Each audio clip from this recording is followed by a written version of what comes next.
मुसलमानों को, खास तौर से भारतीय मुसलमानों को ये बताना चाहती हूँ कि एक स्पेसिफिक एजेंडा के तहत आपको क्यों भारत से किस तरह से तोड़ा गया है। जी, क्यों तोड़ा गया है तो मैं बता ही चुकी हूँ कि उनको अपना धर्म सत्ता का एजेंडा चलाना है, इस्लामिक स्टेट बनानी है। और Islamic state by the way Muslims के लिए भी सेफ नहीं है। अगर किसी को ये लगता है कि इस्लामिक स्टेट में मुसलमान सुरक्षित है तो इस्लामिक स्टेट्स की आप स्थिति देख लीजिए जो है। जी देखिए अनीस जी, बहुत सारी एंटी नेशनल पावर्स हैं जो हमारे देश से हमारे भारत के खिलाफ खड़ी हुई हैं। उनका पूरा एक नेक्सस है। मैं ये नहीं बोलूंगी कि सिर्फ जिहादी मानसिकता वाले या एक्सट्रीमिस्ट माइंडसेट वाले अलगाववादी लोग ही हैं जो देश के खिलाफ खड़े हैं। लेफ्ट लिबरल्स हैं, एक वामपंथी मानसिकता है, इंटेलेक्चुअल टेररिस्ट्स हैं, कुछ इंटरनेशनल पावर्स हैं जो हमारे देश की ताकत से डरती हैं, जिन्हें लगता है कि अगर भारत ने अपनी ताकत पहचान ली तो वो विश्वगुरु बन जाएगा।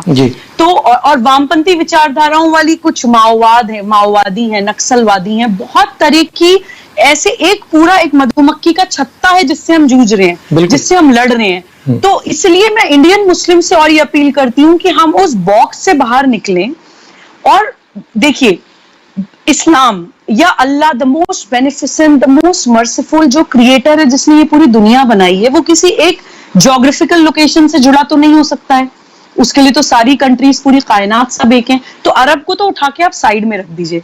आप अल्लाह को मानने वाले, इस्लाम को मानने वाले, इस्लाम के जो बेसिक टेनेट्स हैं, बेसिक प्रिंसिपल्स को मानने वाले इस भारतीय संस्कृति को मानते हुए भी हो सकते हैं। हमारी ज्योग्राफिकल आइडेंटिटी भारत से जुड़ी है। तो हमें ये सोचते हुए कि हमारी जन्मभूमि के खिलाफ कौन कौन सी ताकतें हैं, अभी हमें बहुत सारी ताकतों से लड़ना है। अभी तो हम सिर्फ अपनी ही इस्लामिक हिस्ट्री ही नहीं जान पाए हैं। अभी तो हमें कोई भी इस्लाम का नाम लाके इमोशनल कर देता है या हमें डरा देता है कि बीजेपी तुम्हारे साथ ये कर देगी, आरएसएस तुम्हारे साथ ये कर देगी। देखिए, राजसत्ता, अनीस जी, हालांकि मैं बीजेपी की बहुत स्ट्रॉन्ग स्टॉन्च सपोर्टर हूं, लेकिन मैं मानती हूं कि डेमोक्रेसी में राजसत्ता एक आनी जानी चीज है। ठीक है, कोई भी पार्टी आज है कल नहीं है, लेकिन समाज सत्ता में बहुत ताकत होती है। हमें समाज को बंटने नहीं देना है। जो हमारी एक साझा संस्कृति है, हमारी जो सनातनी परंपराएं हैं, ज्ञान परंपराएं हैं, जिसमें सभी फेथ्स को सम्मान दिया जाता है, हमें उसको समझना है और उससे जुड़ के चलना है। अपने अपने पंथ को मानते हुए, अपने कल्चर से, अपने ज्योग्राफिकल जिस लोकेशन में हम पैदा हुए हैं उससे वफादारी हमें अपनी रखनी है। तभी हम सही मायने में सच्चे भारतीय कहलाएंगे और सच्चे मुसलमान कहलाएंगे।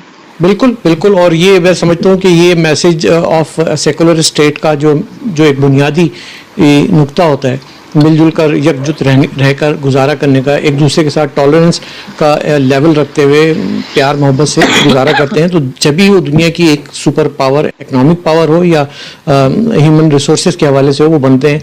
और वो जब उस तरफ जा रहे होते हैं तो फिर वो बहुत सारे लोगों को बात पसंद नहीं आती, फिर वो उसके बाद जाके उसके अंदर आतंक करते हैं, चाहे वो फिक्री आतंक हो जो कि मौलाना साद जैसे लोग करते हैं, या फिजिकली हो, या आप सोशल मीडिया के द्वारा हो कि जिसमें आपको एक बाकायदा ऑर्गेनाइज कैंपेन का सामना करना पड़ता हो। जी, अब आप देख रही हैं कि जैसे मिसाल के तौर पे आज ही एक टॉपिक था जो कि आज रेलेवेंट नहीं है हमारे शो से, लेकिन आपको बता देता हूँ कि ट्विटर इंडिया को प्रोमोटेड फंडेड कैंपेन दी गई थी फॉर रेफरेंडम 2020 के नाम पर खालिस्तान के लिए, और ये इसको बेनकाब किया गया कुछ लोगों ने, और उसके बाद बीजेपी के दोस्तों ने इसको बेनकाब किया, इस पे लेटर लिखे और एक्शन भी लिया। तो आप ये देखें कि किस किस तरह से कहाँ से अटैक्स होते हैं।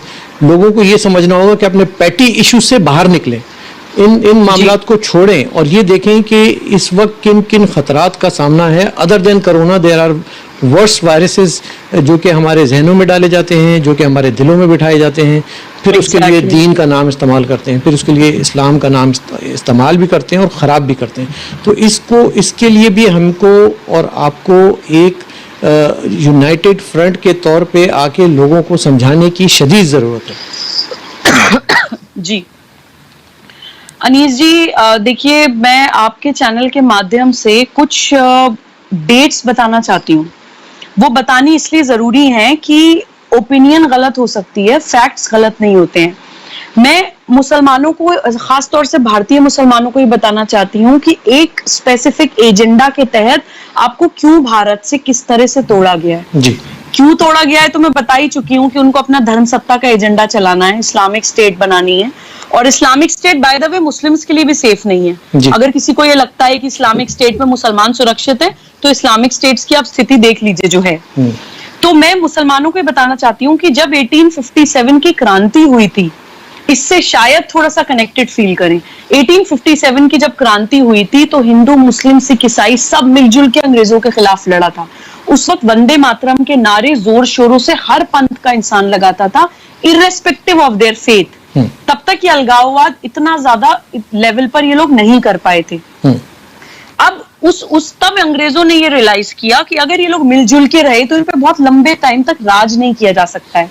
तो ये जो डिवाइड एंड रूल की पॉलिसी थी, इसको इन लोगों ने किस तरह से आगे चलाया और फिर बाद में इन्हें धर्म सत्ता वालों ने कैसे उसको हाईजैक किया। आप डेट से देखिए, 1857 के एग्जैक्ट 10 साल के बाद 1867 में दारुल उलूम का एस्टैब्लिशमेंट होता है। ठीक है।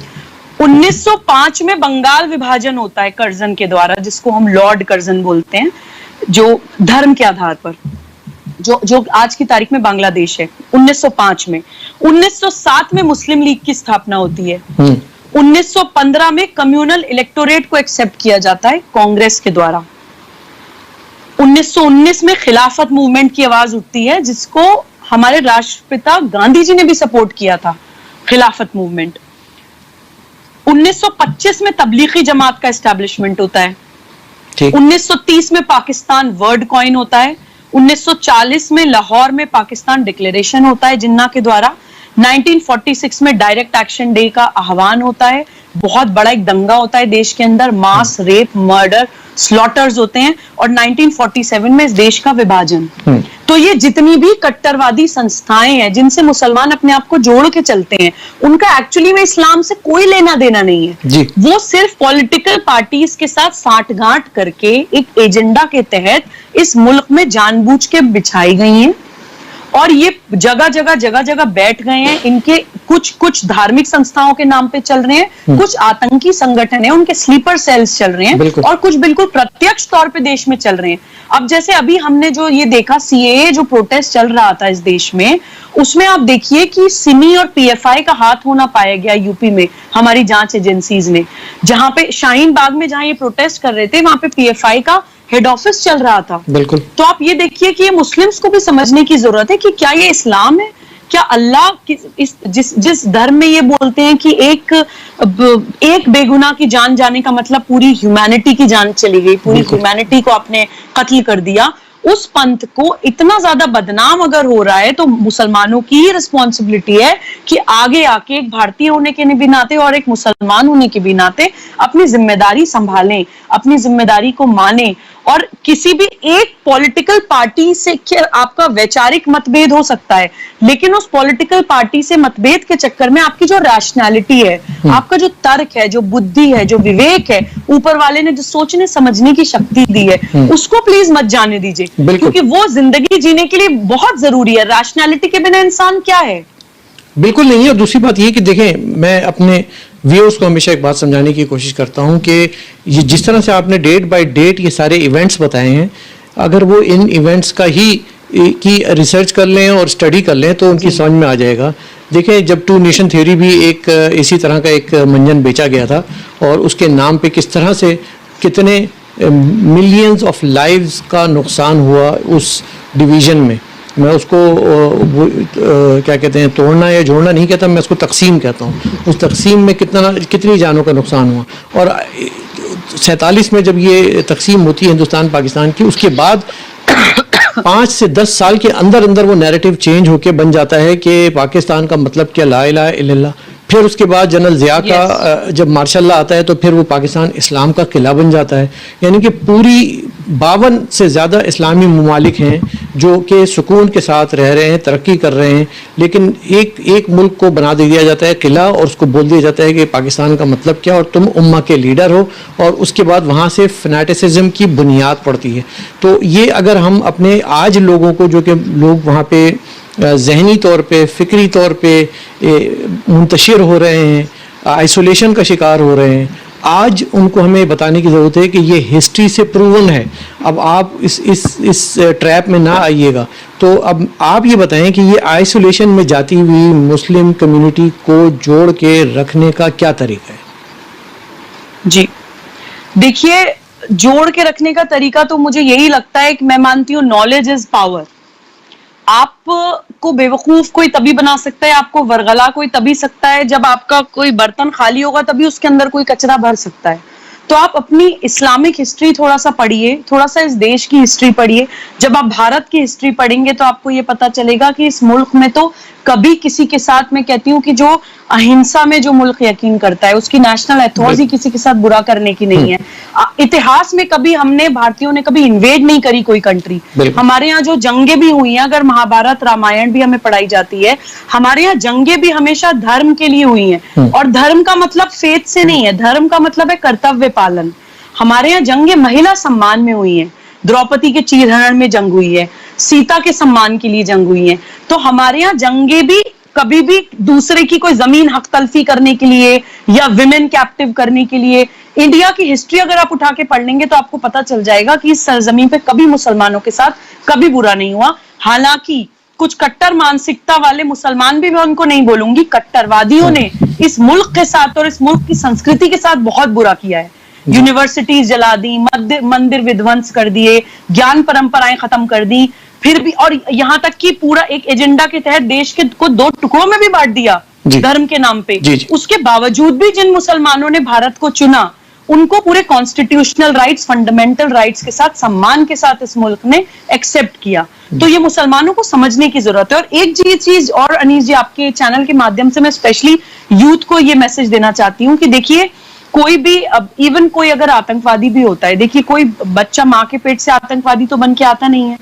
तो ये पूरी एक चेन होती है, पहले अलगाववाद, अलगाववाद से कट्टरवाद, कट्टरवाद से आतंकवाद।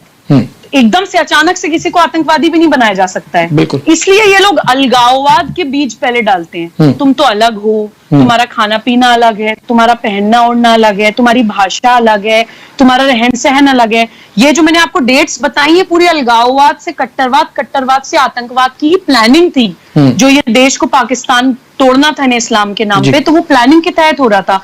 वही सेम आइडियोलॉजी, वही जिन्ना की आइडियोलॉजी, वही मुस्लिम लीग की आइडियोलॉजी आज भी हमारे देश में चल रही है। क्योंकि इन लोगों ने अपने दिमाग में अभी देश के और टुकड़े करने हैं, जो कि अब हम लोग होने नहीं देंगे इंशाल्लाह। कभी इन लोगों की वो मकसद हम कामयाब नहीं होने देंगे। लेकिन इनके अपने दिमाग में वो आइडियोलॉजी अभी भी चल रही है, इसलिए ये अलगाववाद मचाते हैं। और यूथ को मैं स्पेशली बोलना चाहती हूँ, आप खुद सोचिए, कोई भी चीज जो मेडिटेटिव मोड में लेके जाए आपको, कोई भी चीज आपको जो खुशहाल मोड में लेके जाए, उसको ये हराम करार दे देते हैं। ड्राइंग हराम, ठीक है, म्यूजिक हराम, मेडिटेशन हराम, कल्चर हराम, आर्ट हराम। आप खुद सोचिए कि अगर रंग, होली खेल ली आपने, अगर रंग लग गया तो वो उतना हिस्सा अल्लाह ताला काटेगा। आप एक बात बताइए कि अगर अल्लाह ताला को रंगों से परेशानी होती तो क्या वो ब्लैक एंड व्हाइट नहीं बना देता दुनिया? बिल्कुल बिल्कुल।